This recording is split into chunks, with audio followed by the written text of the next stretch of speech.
Paano mag-low carb ang isang taong merong gallbladder stones? 4 steps. Number 1, alamin muna, understand, bakit nagkaroon kayo ng gallbladder in the first place. I understand na marami yung nagsasabi na nagkakaroon ng gallbladder stone if meron kayong high fat intake. But be honest with yourself, totoo nga bang very high fat intake yung kinakain ninyo? Araw-araw ba? Kumakain kayo ng sobra-sobrang matataba at halos walang karne, halos walang kanin? Of course not, because by research, yung pagkakaroon ng gallbladder stones, hindi lang ito basta-bastang matataas yung fat intake. Yes, merong incidents na high fat intake can contribute in gallbladder stones, but this is not on lone or only fat intake. It should be high fat intake and together with other carbs or inflammatory foods, because gallbladder stones, yung cholesterol dyan, yung fat dyan, is just the ingredient. Pero kung ano yung nakakapagbigay ng signal, parang yung switch on kung bakit nagkakaroon ng gallbladder stone, is not actually just the cholesterol, but it is the inflammation. And the worst combination of foods would be high fat and high carb intake. In people who are doing low carb for so long, na kumakain ng very high fat but very low carb, they don't have gallbladder stones. Kung meron na silang gallbladder stones, it is coming from the previous intake of actually a high carb diet. And alam nyo ba na kahit pa low fat yung kinakain ninyo, kahit pa iniwasan ninyo yung matataba, pwede pa rin kayo magkaroon ng gallbladder stones, because gallbladder stones, eto ay nanggaling from bile acid stasis. Anong ibig sabihin ng bile acid stasis? Ito yung pagiging stagnant ng bile acid na nasa loob ng ating gallbladder. At bakit naman merong stagnation o bakit hindi gumagalaw yung bile acid? Bile acid is there para ma-absorb yung fat na kinakain natin. And when you don't eat any fats, that's actually the number one reason kung bakit merong gallbladder bile acid stasis, kasi nga walang trigger para lumabas yung bile acid sa loob ng gallbladder. So eventually, the gallbladder there thickens, ito ay lumalapot, and nagkakaroon ng tawag nating cholesterol sludge or bile acid sludge, and eventually, that itself can lead into stone formation, especially na meron pang other components, foods that are inflammatory, other fats na bad fats like vegetable oils, seed oils, margarine, margarine, and of course shortening, lard, that is natural fat coming from pork, tallow, butter, olive oil, coconut oil, they're actually good fats. But importante lang, whenever you consume fats, don't ever consume them with a high carb intake. Yung mga low carb na nagkakaroon ng acute phase, na biglang sumakit yung tiyan, biglang nagkaroon ng acute condition sa gallbladder, ito ay nangyayari mostly nung sila ay naka-low carb for so long, but previously meron na silang gallbladder problems at bigla-biglang nag-cheat. So when you do that, you are actually risking yourself for acute inflammation tulad ng cholecystitis. Ito ay inflammation o pamamaga sa loob ng gallbladder mismo. So of course, number one, siguraduhin muna, alamin kung bakit kayo nagkaroon ng gallbladder stones. If you have been avoiding fats for so long, but yung gallbladder stone nyo ay parang mas lumalaki over the years, then maybe it's not really the fats that making you have a gallbladder stone. In fact, yun nga, sabi natin, gallbladder stone usually forms when either two conditions, high fat and high carb intake, o di kaya very low fat intake. Kapag sobrang mababa yung inyong fat intake, ito ay nag-lead into bile stasis, leading to bile sludge, and then eventually, pwedeng magkaroon ng gallbladder stone. So, the moment you understand, of course, number 2, kasi alam niyo na meron kayong gallbladder stone, di ba? So, nakapagpa-check up na kayo.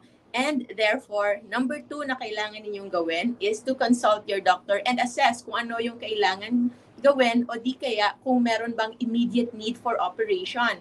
Because, depende yan sa size. Kung sobrang laki na, then there is a risk for obstruction. Yung gallbladder stones, iba-iba yan. Merong isang buo na bilog na malaki. Meron ding isa na puro very, very fine. Parang halos buhangin na siya. Actually, my mom, si Maming, meron siyang gallbladder stone na ganito kalaki. It was diagnosed 6 years ago. Oh no, 7 years ago. 5 years, around 4 to 5 years before pa kami nag-low carb. And nung nag-low carb kami, hindi ito nagkaroon ng any other symptoms. It was very asymptomatic. It's just that merong one time, December of Christmas of 2019, 2020, Christmas of 2020, merong nagbigay sa kanya ng high carb chocolate cake. At yon, kasi nga Christmas, yon, kumain ng marami si Maming ng high carb chocolate cake, and then immediately nagkaroon siya ng cholecystitis. Bakit ito nagkaroon ng ganyan reaction? Because for the longest time, hindi na sanay yung kanyang katawan na merong carbs, and then walang inflammation, and bigla-bigla itong nagkaroon ng shoot up. High carb chocolate cake is also a high fat chocolate cake. So merong inflammation, and then at the same time, merong motivation yung ating gallbladder, yung gallbladder ni Maming nag-trigger. And nung nag-trigger yon, nag-contract yung gallbladder stone doon, nakastuck, nag-obstruct siya sa daanan ng gallbladder, and that led into gallbladder obstruction. And nakita nga na during operation, kailangan siya mag-undergo ng emergency cholecystectomy, kukunin yung kanyang gallbladder stone. And nung nangyari yon, nakita na meron na palang matagal nang parang inflammation. It's just that na-contain ito. Nagkaroon na ito ng supot. Ibang-iba na yung itsura. And sabi ng kanyang surgeon, it could be a chronic condition long time ago, pero na-control lang. Parang iisipin mo na matagal na sana siyang mabubutas, but the body tried to cover it up. Nagkaroon siya ng kanyang own sariling supot. And we can attribute that actually to a good health for the longest time. During that time, 2 years na kaming naka-low carb then, and it was contained. But that cheating of a high carb meal, that led into the need for cholecystectomy. So kung merong immediate need for cholecystectomy, kailangan gawin yon. If it's large enough, usually if it's less than 0.5 centimeters, 0.5 centimeters, 0.5 centimeters, mga ganito kaliit lang, usually pwede pang i-observe. But if it's big already, mga 1 centimeters, then it is already less likely na mawala or matunaw on its own. Kaya ganon, kailangan ito ay operahan na. Meron din mga gamot na para lumiit yung gallbladder stone. I actually have one patient na even if she understood the risk, mas pinili niyang magpatuloy ng low carb without going to surgery, and I just gave her medications to help para tunawin yung gallbladder stone na yon. But for the longest time before, uminom siya ng gamot na yon without fasting, without low carb, at hindi pa rin ito lumiliit. But when she incorporated low carb nutrition and fasting the right way, together with that one medication, nakita niya unti-unti itong lumiliit. So there is hope, but of course, kailangan mas safe pa rin tayo. Kaya ayaw nating magkaroon kayo ng emergency procedure, especially during this pandemic na medyo mahirap pumasok sa ospital. And kailangan alamin ninyo when it is just safe for you to go on. Kasi kung malaki na nga, meron ng indication for surgery, especially yung mga hindi maliliit na gallbladder stones, then it could also be like that. So my sister also had gallbladder stones before. Yung kanya naman, ito ay sobrang dami. Binilang yung ni Maming post-op Pero yun nga, sobra itong marami, and para itong mga butil na maliliit. And that also led into inflammation because of meron siyang kinain na food during breastfeeding na para pang pa-increase ng breast milk. It was actually so good to increase her breast milk, but later na lang namin nalaman it was very high carb and high fat intake. So yun, nagkaroon din siya ng emergency procedure, elective procedure to remove the gallbladder and the gallbladder stone. So yun. Number 1, understand bakit kaya nagkaroon ng gallbladder stone. Number 2, consult. Kung merong immediate need for surgery, better do the surgery. Or kung merong kailangan gamot to try to dissolve the gallbladder stone, then you can also do that. And of course, after that one, number 3, you have to lower your inflammation. Hindi nyo kailangan mag-high fat intake agad-agad because immediate high fat intake from a high carb diet, baka meron pang inflammation sa inyong katawan and mas pwede itong mag-complicate. Baka mas ma-push yung mga gallbladder stone na mag-obstruct. So kailangan, make sure nyo muna na yung inyong gallbladder is not inflamed. So how to lower inflammation? Just know the foods kung ano yung nakakapag-inflame. Number 1 dyan are the sugar and starch. Number 2 are the seed oils. And of course, for the interest of time, just check our food list, JGC Rojo food list. Avoid the ones in the caution and danger list slowly. Yun lang muna until masanay kayo. In a matter of 2 to 3 weeks, usually the inflammation lowers down. And after that one, you can now slowly incorporate. Number 4 na tayo is to slowly incorporate fats. Slowly, kasi ayaw nating biglain. If you've been avoiding fats for so long, yung inyong gallbladder, baka hindi na sanayan na nagtatrabaho siya. So, exercise, slowly lang, incorporate fats in your diet, 1 fat a day. Like say, for example, an avocado or di kaya olive oil o di kaya taba ng baboy, but yung pa konti-konti lang muna and then slowly adjust until masanay na yung inyong katawan and it will actually have better chances of cleansing the gallbladder itself. Kasi nga, magre-replenish every time lumalabas yung bile acid, mamumuo ulit, gagawa ulit ng bagong bile acid yung liver natin at pupunta, lalagay na naman siya ng bagong gallbladder bile acid and so there will be faster turnover. So, kapag parating gumagalaw yan, so walang magsa-stop, walang magkakaroon ng bile stasis, wala rin magkakaroon ng gallbladder stone. But again, it's always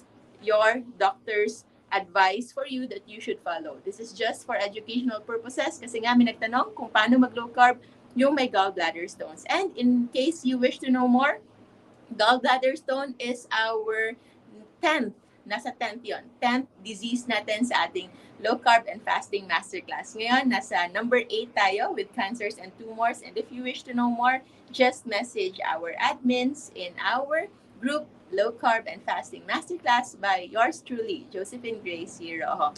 Yun lang muna for now. Next time, I will tell you how to do low carb kung wala na kayong gallbladder. Maraming salamat everybody. Always remember to stay low carb so that we will all stay safe. Have a good week ahead. Have a very productive week. And I'll see you in our next video. Goodbye!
Ma, pwede ko ni pahugas dali o wala nagay na hugasan ko.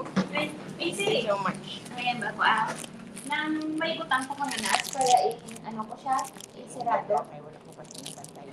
Ang ano? Ang StreamYard.